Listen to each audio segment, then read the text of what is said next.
Saya mau tambahkan lagi sedikit. Lalu jam 20 ada penahanan. Pertanyaannya, pasal berapa yang digunakan oleh pengadilan tinggi menahan? Saya ingin dapat pelajaran melalui para pendengar, adakah haknya menahan? Sementara berkas belum ada, majelis belum ada, kok bisa melakukan penahanan? Mana pasalnya? Satu.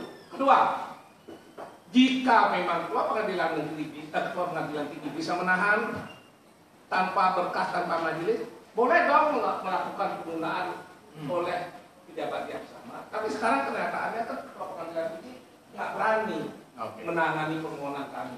Inilah anomali, inilah keanehan, ini ketidaklasiman yang kalau tadi bilang kalau gitu kita bikin panjang atau bikin pendek ya?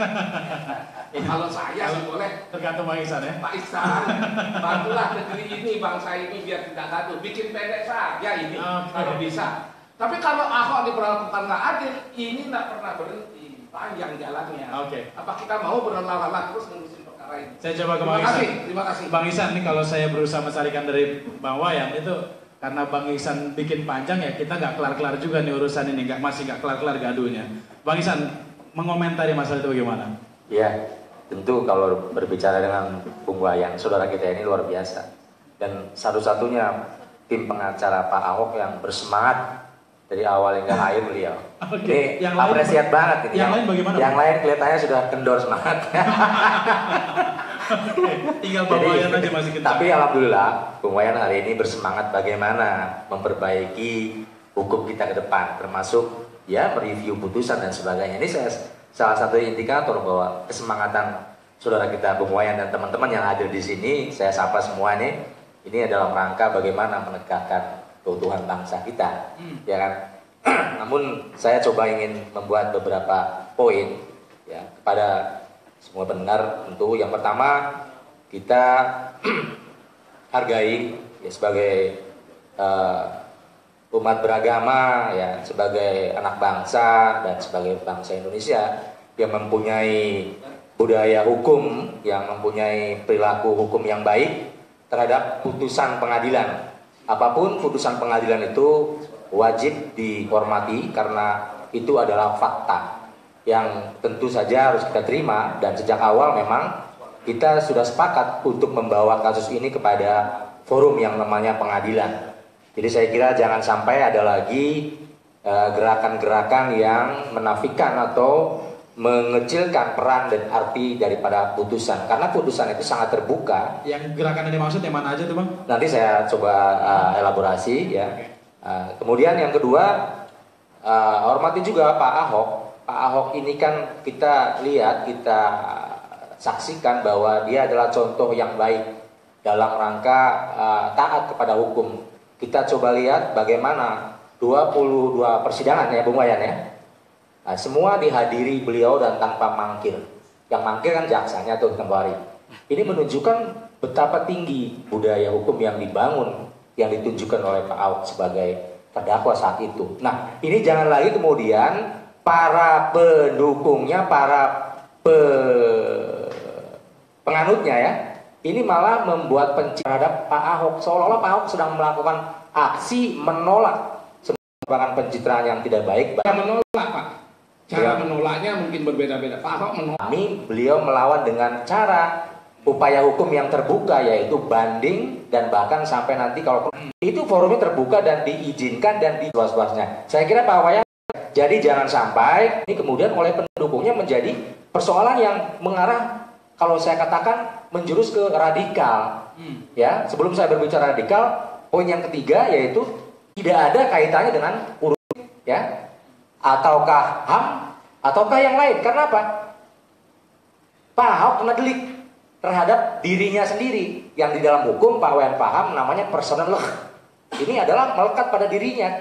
Nah, oleh karenanya yang dihukum, yang bertanggungjawaban pidana juga Pak Ahok. Ini sedang dilakukan seakan-akan di hukum menjadi persoalan-persoalan yang di luar konteks hukum, yaitu konteks HAM. Kecenderungannya sekarang ada gejala dilakukan oleh pendukung-pendukung Ahok. Bagaimana kemudian mereka melakukan demonstrasi yang tidak taat dengan hukum, bertentangan dengan Pak Basuki sendiri, ya. Bagaimana mereka demo sampai larut malam jam 12 malam menyalakan lilin di mana-mana. Bagaimana mereka melakukan kekerasan, ya kan? Nah ini saya kira kita kekhawatiran kita sebagai bangsa tentu sama dengan Pak Wayan dan yang hadir di sini bahwa unsur gejala-gejala ini dapat ditumpangi dengan siapapun termasuk yang kita khawatirkan, yaitu gejala-gejala radikalisme yang masuk, termasuk yang kita khawatirkan misalnya ISIS, karena celah-celah yang seperti inilah mereka masuk. Oke, itu tadi menarik sampai gejala radikalisme menumpang ini, maksudnya gerakan yang mana yang ditumpangi? Ya, yang gerakannya ini banyak sekali, dari mulai bunga. Bunga itu indah, ya ditaruh di mana-mana, kemudian ditore dengan kata-kata yang tidak indah. Ini kan memancing. Tetapi alhamdulillah yang sebelah kita itu, yang demo kemarin 515 tidak terpancing. Oke. Ya kan? Kalau terpancing, kita bayangkan bagaimana repotnya republik ini, aparatur negara ini mengurusi hal-hal yang seperti itu. Kemudiannya, setelah divonis, kan jelas majelis hakim sudah memberikan kesempatan kepada terdakwa, terpidana ya karena sudah divonis, kepada pengacaranya untuk mengajukan upaya hukum yang namanya banding. Dan itu sudah dilakukan. Seharusnya ini menjadi toladan, suri toladan bagaimana kita hormat taat pada hukum. Bahwa hukum itu putusan itu bisa di-challenge, yes, oke. Apakah melalui eksaminasi, ya kita hadirkan berbagai pakar seperti pengacaranya Pak Wayan, Sudita dan rekan dan para intelektual, para siapapun hadir untuk membuka mengkritisi putusan. Karena putusan terbuka untuk dikritisi, untuk membangun budaya hukum ke depan. Yang kedua tadi, bagi terdakwa karena udah terpidana saat ini, ya ingat terpidana itu berat. 1 hari pun terstigma sebagai orang yang melakukan kejahatan tindak pidana. Jadi bukan 2 tahun, apalagi 2 tahun pokoknya. Saya merasakan betapa pedihnya. Tapi kan ini hukum yang harus kita hormati dan bisa di-challenge. Challenge tadi melalui lembaga yang namanya upaya banding. Dan Bang Ihsan, kalau lihat usaha dari men-challenge atau mungkin istilah Bang Wayan perlawanan terhadap putusan ini dari jalur hukum, itu yang diambil dari tim pengacara Ahok sudah dijalani benar atau bagaimana? Ya saya kira sudah benar, pengacara sudah benar. Yang saya tadi sorotin adalah bagaimana para pendukung Ahok dan di belakangnya saya tidak tahu, ini sedang mengotak-atik kasus-kasus ini dimanfaatkan dipaksakan masuk ranah-ranah yang tidak produktif sebagai bangsa. Misalnya yang tidak pernah dilakukan selama ini. Bagaimana menolak putusan? Bagaimana menyikapi putusan yang menurut saya lebay ya, atau kontraproduktif. Nah ini saya kira bukan ciri watak bangsa Indonesia. Bangsa Indonesia itu udah jelas taat, apapun putusannya diketok walaupun pedih hatinya. Tetapi ingat, dia akan melawan. Melawannya di mana? Ada forumnya disediakan.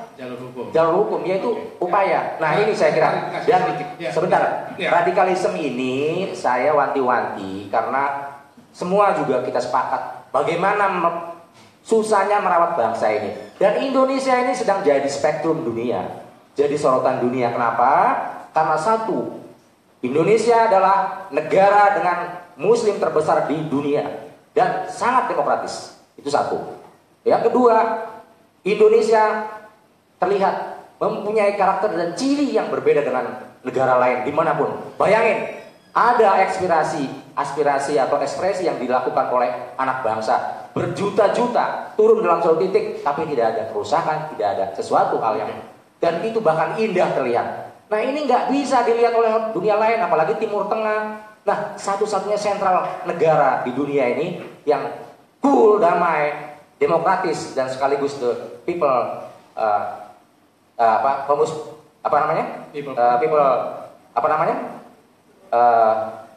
negara muslim terbesar di dunia ya. Muslimnya maksudnya itu Indonesia, dan di dalamnya ada elemen-elemen bangsa, ya, minoritas-minoritas yang dilindungi satu sama lain. Inilah kemudian menjadi kebinekaan yang indah yang nggak dimiliki oleh dunia lain. Oleh karenanya dalam kesempatan ini saya ingin menyampaikan, sudahlah kita sudahi ya, jangan lagi ada upaya-upaya yang mengganggu stabilitas bangsa. Dan saya kira juga saya mendukung pada aparatur negara dalam hal ini polisi untuk melakukan tindakan yang persuasif agar tidak lagi ya menyalakan lilin di mana-mana. Karena Kalau 100 orang, 200 orang menyalakan lilin di mana-mana, lama-lama yang besarnya nyalakan lilin juga. Kalau 1000 yang nyalakan lilin ditandingi dengan 1 juta nyalakan lilin, nanti kan lilin terbakar. Klarifikasi sedikit dulu. Iya. Ya. Ini kalau udah Pak Iksan berbicara, apapun materinya itu terasa enak didengar, bagus, dan orang bisa terpengaruhi. Itu hebatnya kawan saya ini. Dan saya juga mau mengklarifikasi ini mampu apa enggak ya. Tapi saya coba ya. Mudah-mudahan bisa, karena kita perlu memberi pembelajaran pikiran pada masyarakat, karena radio kita didengar banyak orang. Ya. Pertama,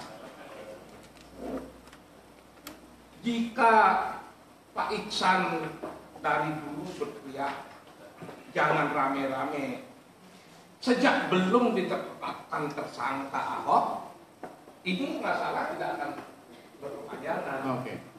Tapi karena baru sekarang yang minta jangan rame setelah hukumannya, penahanannya tidak dapat diterima oleh akal sehat, maka tadi disinggung intoleran. Memang Pak Iksan kita ini sudah sekarang bersedih karena kita punya Bhinneka Tunggal Ika, punya Pancasila, kita punya NU yang begitu bagus, Muhammadiyah begitu bagus. Tiba-tiba kita cap intoleransi ini melekat pada bangsa kita oleh banyak negara yang punya media bagus. Karena apa? Semata-mata karena putusan ini, semata-mata karena putusan yang tidak lazim ini. Yang kedua, bunga. Kalau Pak Iksan membiarkan atau mendiamkan demo di Pengadilan Negeri Jakarta Utara, teriakannya keras luar biasa, isinya bagi sebagian orang sangat menakutkan. Bunga ini kan bahasa yang paling halus.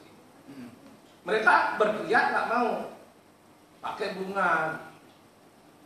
Pakai bunga lagi Pak Ahok ditahan.